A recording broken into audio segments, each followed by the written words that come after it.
Caríssimos irmãos e irmãs, temos hoje a alegria de celebrar um grande bispo, um grande pastor, um grande doutor da igreja, isto é, um homem que foi instrumento de Deus para alimentar a igreja com escritos e com uma doutrina profundamente inspirada na fé cristã.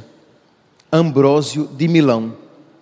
Ambrósio era de uma família muito católica, muito cristã. Tirem por aí, muito mesmo, porque tinha 2 irmãos e os 2 são santos canonizados na igreja. Imagine, quem é que tem um santo, tem um irmão que é santo canonizado? Santo Ambrósio tinha 2, Santa Marcelina e São Sátiro, 2 santos. Só que ele mesmo era ainda catecúmeno. Ele tinha 35 anos e ainda era, isto é, ele tinha recebido a formação cristã para ser batizado, mas ainda não o tinha sido. Era apenas um catecúmeno. Pois bem, só que ele era, imagine aqui, meus santos, a capacidade do homem. Ele era advogado, ele era conselheiro do imperador e ele era governador de uma província. Então não era pouca coisa não, era um grande homem. E por ocasião da morte do bispo de Milão, os cristãos se reuniram para eleger o próximo bispo. Na época, a eleição, a escolha do bispo era feita pelo povo e pelo clero, todos eles conjuntamente. E era aquela confusão, porque existiam 2 linhas. Existiam os cristãos católicos e existiam os cristãos arianos. Era uma heresia que afirmava que Jesus Cristo era a criatura mais perfeita, a criatura mais santa, a criatura mais poderosa, a criatura mais sublime, mas criatura. Não era Deus como o Pai, não era Deus desde sempre, que nós poderíamos até chamá-lo de Deus, para nós.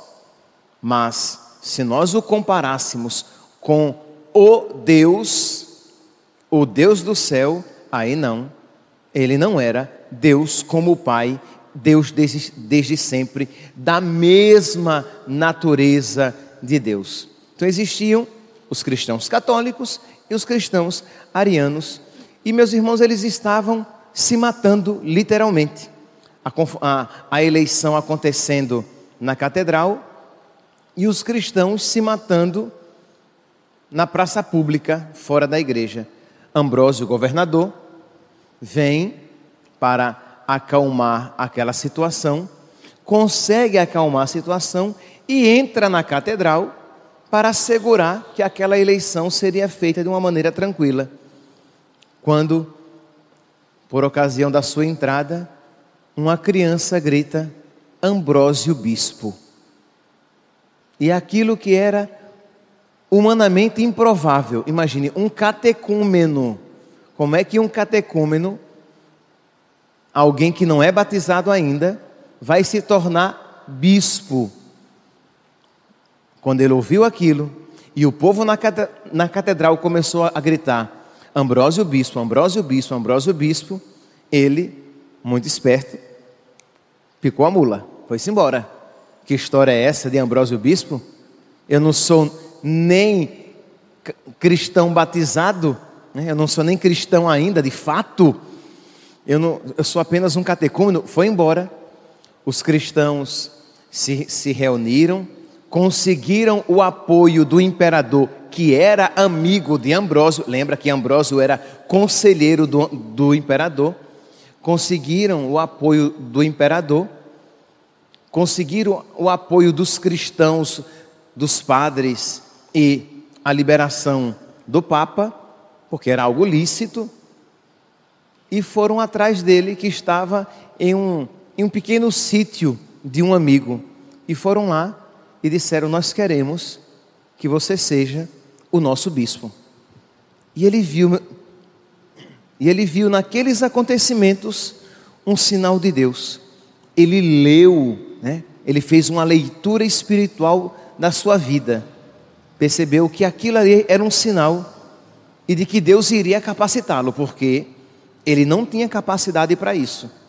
E, meus irmãos, ele foi então batizado, recebeu a Eucaristia, foi crismado, e 8 dias depois, nesse íntere, ele recebeu todos os outros ministérios, e 8 dias depois ele foi ordenado bispo, no dia 7 de dezembro, com 35 anos.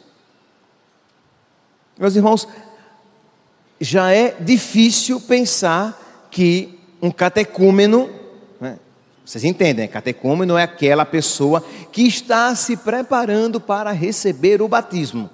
Então, se já é algo grandioso, um catecúmeno que em 8 dias se torna bispo, é ainda mais grandioso um catecúmeno que em 8 dias se transforma em pastor de almas.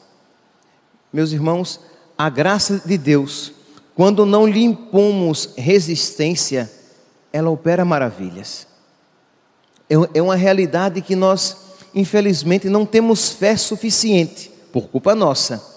Isto é, a graça de Deus, se nós não impusermos resistência à graça de Deus, ela fará aquilo que a nós é impossível e impensável.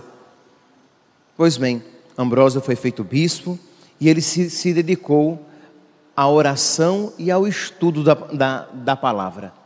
Porque, entendam aqui, ele era um homem formado nas artes liberais. Ele era um exímio político, um governador. Ele não era um pastor de almas.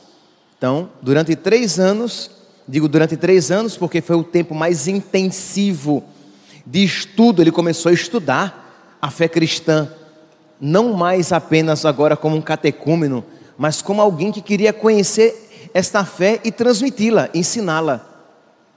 E já no final do 3º ano de episcopado, ele escreve a sua primeira obra, As Viúvas. E a partir daí, ele começa a escrever dezenas de obras. Ele é doutor da igreja. Isto é, ele tem uma doutrina própria no sentido assim, tem uma particularidade. Ele conseguiu ver uma particularidade da fé cristã e apresentá-la segundo a sua personalidade e os seus dotes de espírito.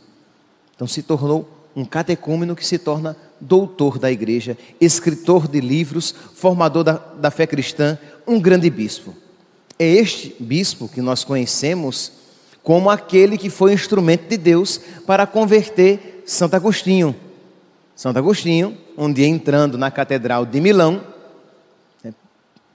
quer dizer, já tinha ido outras vezes, porque tinha ouvido que aquele bispo pregava de uma maneira nova, que as palavras dele entravam no coração, não apenas tocavam os tímpanos, mas tocava o coração, tocava a alma. E Agostinho, que estava converte, não converte, queria se converter, mas não logo, queria ainda postergar, protelar a conversão para o mais distante possível, porque não queria pagar o preço da conversão. Então Agostinho continuou ali protelando essa conversão. E um dia, entrando na Catedral de Milão, houve a pregação de Ambrósio e ela, de uma maneira nova, toca o seu coração. Pois bem, mas Santo Ambrósio era um bispo grande, assim, nós temos outros acontecimentos na sua vida que nos despertam admiração. E um deles eu gostaria de, nessa homilia de hoje, relatar. Ele era amigo, lembra, do imperador Teodósio I, o Grande. E Teodósio tinha tornado o cristianismo católico oficial. Porque imagine, nós tínhamos aqui as 2 heresias, os arianos, quer dizer, duas heresias, creem em Deus Pai. Nós tínhamos uma heresia, os arianos, e tínhamos os católicos. Só que os dois eram tidos pelas pessoas comuns como duas maneiras de ser cristão. Vem o imperador e diz: não, eu acolho os católicos. Então, imagine, isso era para humanamente se pensar que o bispo iria ficar todo amores, todo alegria com o imperador. Mas o bispo queria também a salvação da alma daquele homem, daquele imperador que era seu amigo.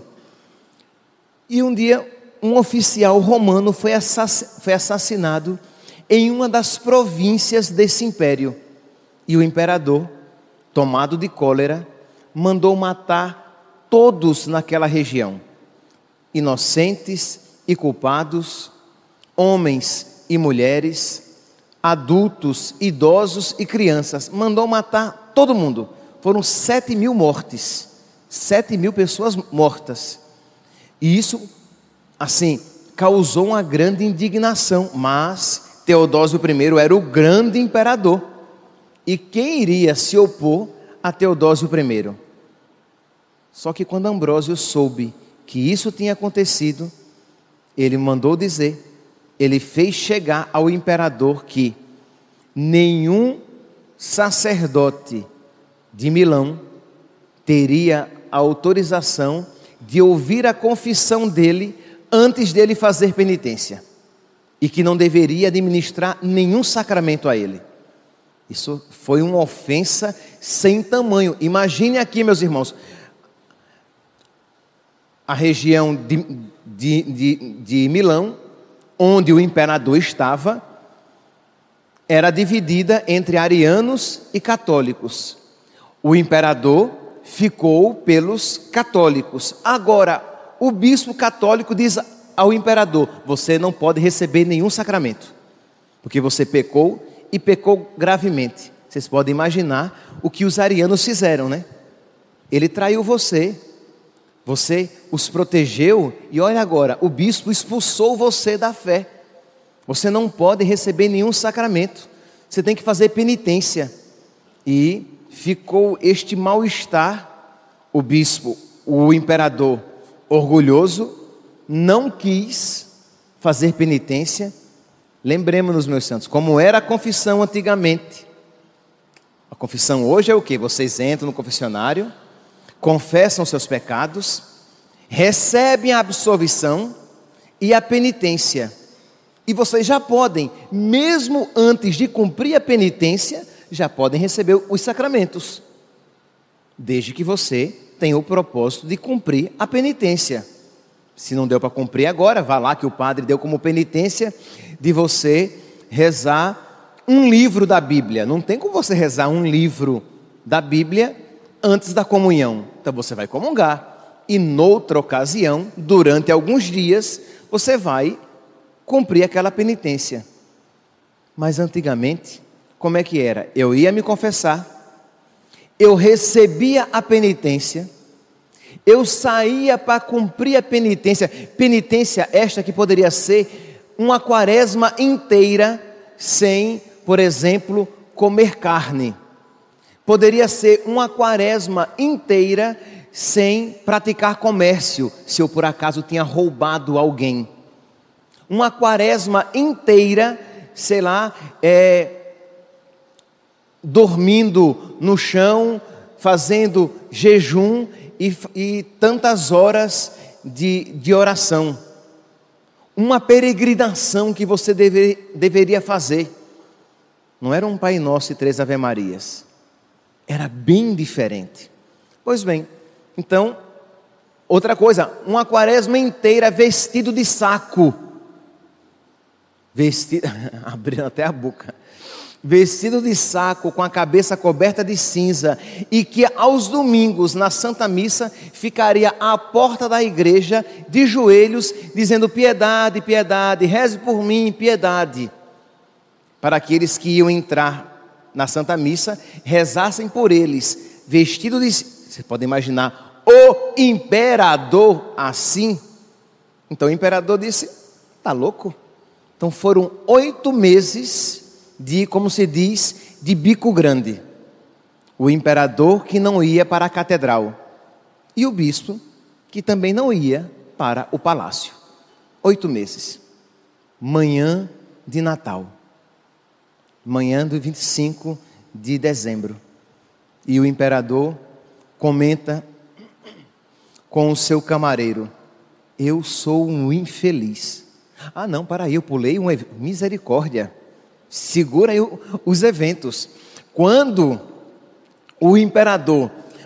o bispo disse que nenhum padre deveria administrar sacramento nenhum para o imperador ficou sabendo e foi com todo o seu aparato. Sim, imagine, essa parte é importantíssima. Foi com todo o seu aparato à catedral, vestido como imperador, com toda a corte e os seus soldados, e começou a subir as escadarias da catedral de Milão.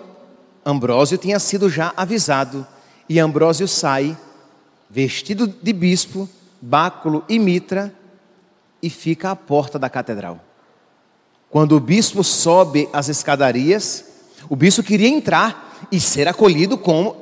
o imperador queria entrar e ser acolhido como imperador, com todas as honras de imperador.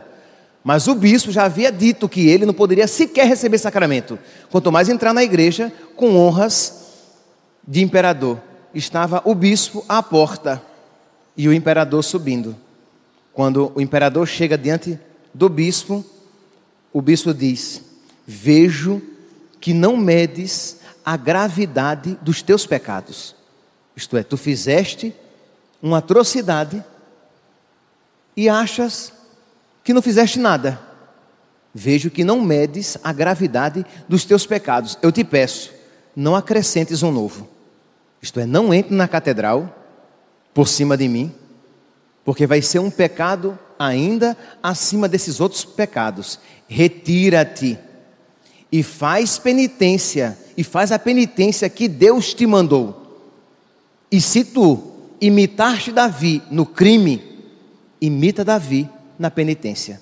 Davi também, o rei Davi, cometeu um crime. E se tu imitaste Davi no crime, imita Davi também na penitência. E diz a história, meus santos, aqui nós temos os relatos históricos, que o imperador furioso vira as costas e volta para o seu palácio. Não entrou na catedral, mas não engoliu aquela, mas não ousou passar por cima do seu amigo, bispo e santo, porque Ambrósio já era tido como santo. E que coragem de peitar Teodósio I o Grande. Pois bem, voltemos agora, 8 meses. O bispo que não vai ao palácio, o imperador que não pode entrar na catedral, que não pode receber sacramento nenhum. Manhã de Natal, o imperador acorda melancólico, depressivo, desanimado, dizendo: os escravos e os mendigos podem entrar na catedral, e eu, o imperador, tenho as portas da igreja fechadas para mim, e com isso as portas do céu. Eu vou fazer penitência. E vem então, meus irmãos, na manhã de Natal, o imperador, vestido de saco, com a cabeça coberta de cinzas, entra na catedral, se ajoelha, se prostra e recebe a penitência, que é de passar vários dias naquela condição e de criar uma lei que ninguém, antes de 30 dias de ser analisada aquela situação, ninguém teria a pena, o decreto de morte, sem um espaço de 30 dias, e ninguém seria expoliado dos seus bens sem que se passasse também 30 dias. Vejamos que, para a época, era um avanço tremendo. Teodósio, então, faz a penitência, recebe os sacramentos e se torna, na história, um grande rei, um grande imperador cristão. Meus irmãos, nós olhamos então para Ambrósio, este bispo a quem hoje fazemos memória, e pedimos a Deus pelos nossos bispos, para que Deus lhes conceda esta fé e esta coragem de querer primeiramente agradar a Deus e não aos homens. Mas também pedimos a Deus que nos conceda a nós esta graça, esta coragem de querer em tudo agradar a Deus, de fazer as coisas para a glória de Deus e não buscando o reconhecimento ou a simpatia dos outros. Lembremos-nos, o imperador era seu amigo e um amigo influente, e ele esteve disposto a perder o amigo, mas a não perder Deus. Ele esteve disposto para a salvação do amigo perder a sua amizade aqui na terra, mas pelo menos ser ocasião de ele ganhar a sua amizade com Deus por toda a eternidade. E também, meus santos, Santo Ambrósio é um exemplo de uma pessoa que não colocou obstáculo para a graça de Deus e ela lhe transformou a vida, porque não é algo natural pensar que um simples homem, um catecúmeno, um político pudesse se tornar um grande bispo, um grande pastor, um grande santo. Mas foi a sua vida de oração e o seu estudo da palavra de Deus, da fé, que lhe transformou a alma. Que neste advento nós também nos proponhamos a um período mais intenso, mais generoso de oração e de estudo da palavra de Deus, para que assim como a graça de Deus transformou o coração de Ambrósio e tocou o coração daquele imperador, que esta mesma graça de Deus transforme o nosso coração e nos ponha com o coração mais preparado para celebrar o Santo Natal. Louvado seja nosso Senhor Jesus Cristo.